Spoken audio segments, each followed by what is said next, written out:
ده فلاش، وفي عالم الأبطال الخارقين هو أسرع واحد فيهم. سرعته بتعدي سرعة الصوت وبتقرب في أوقات كتير لسرعة الضوء إذا ما عدتهاش. وعشان هو قوته مبنية على سرعة حركته، فإيه فطار فلاش علشان يجيب طاقة لكل الحركة دي. وفي يوم هادي في المدينة، فلاش كان نايم من غير ما ياكل أي لقمة يتيمة، وفجأة في خبر على التلفزيون: عاجل حريق في المدينة في مبنى دار الأيتام والمسنين، والسبب حتى الآن مجهول. يا رب يا ساتر، بتاع نمرة ازاي يا كريم؟ ايه ام الاستراحة دي؟ طب ماشي. لازم اتصرف، في ناس كتير وهضطر اجري بسرعة، بس انا لازم الحقهم دلوقتي، لازم اسرع، في اطفال كتير ومسنين ابرياء، لازم اتصرف بسرعة، لازم اجري، مفيش وقت للتفكير. اهلا بيك يا فندم، تطلب ايه معانا حضرتك النهارده؟ اكل ايه؟ انا هنا محتاج مصدر طاقه كبير وسريع علشان مفيش وقت، المدينه بتولع، فانا ممكن اطلع من اي حاجه طاقه اذا كانت بروتين، كربوهيدرات او حتى الدهون، بس الكربوهيدرات هي نوع الغذاء الاساسي اللي بطلع منه طاقه في اسرع وقت. بس سؤال مهم، انا ليه لازم اكل عشان اطلع طاقه؟ الموضوع بسيط. انت مين؟ مخك. منطقي. كمل.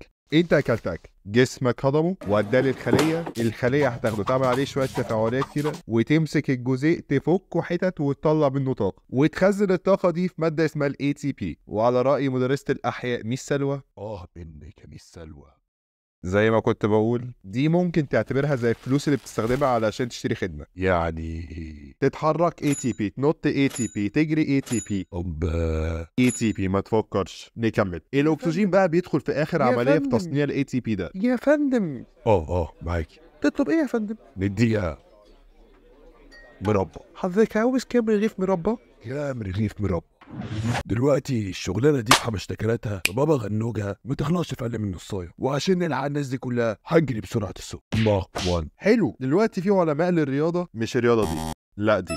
المهم عملوا معادله علشان تحسب كميه الاكسجين اللي انت بتستخدمها وانت بتجري، وعلاقه كميه الاكسجين بسرعتنا. طب دلوقتي بالمنطق، انا جسمي من غير ما يعمل مجهود ولا حركه، وعشان انا راجل خارق رياضي مفتول العضلات وسيم، يبقى جسمي لوحده بيستهلك اكسجين علشان يفضل عايش. ايوه بالظبط، 3.5 مللي لتر اكسجين لكل دقيقه لكل كيلو في جسمك. ولما بتجري هتلاقي نفسك ابتدي تنهج، قلبك بيدق اسرع، وكل ما انت تجري اسرع هتبتدي تنهج اكتر وقلبك يدق اكتر. وليه؟ علشان كل ما انت بتجري بتعمل مجهود اكتر، يعني محتاج طاقه اكتر، يعني محتاج ATP اكتر، يعني محتاج اكسجين اكتر، فانت بتسحب هواء اكتر علشان تاخد اكسجين اكتر، وقلبك بيدق اسرع علشان يوصل الاكسجين ده للخلايا. وهنا فكره المعادله. العلماء قالوا هنعمل علاقه بين سرعتك وكميه الاكسجين اللي هتسحبها، فكميه الاكسجين بتساوي كميه الاكسجين اللي انت بتستخدمها من غير ما تعمل اي مجهود زائد 0.2 في سرعتك لكل متر بتجريه في الدقيقه. يعني لو جريت بسرعه الصوت اللي هي 20,400 متر في الدقيقه، 20 كيلو، ده انا في دقيقتين اوصل للساحل. ركز، يعني كل دقيقه هتستهلك 4 لتر اكسجين لكل كيلو في جسمك. طب لجسمي كله وزني في الطبيعي قرب ال 88 كيلو، هتضرب الرقم ده في 88. حلو، يعني انت بتستهلك 359 لتر في الدقيقة. طب ثانية. تعبتك معايا، عارف الاكسجين بيمثل 21% من الهواء اللي في الجو، فانا كده هضطر اسحب 1709.5 لتر من الهواء كل دقيقة. ده حجم كونتينر صغنن. مش كان هيبقى اسهل لو كنت لابس انبوبة اكسجين؟ ايه دخل ده؟ ايه دخل ده باللي انا بقوله؟ لا مؤاخذة. كمل. ال 359 لتر اللي انت بتستخدمهم دول، الجسم بيحتاجهم عشان يدخلوا في الاكل في تفاعل يطلع طاقة.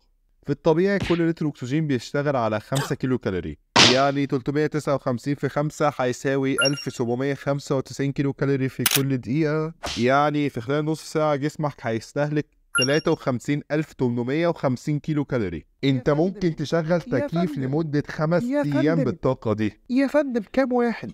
واحد ايه؟ رغيف مربى يا فندم. ثانية، لا مؤاخذة.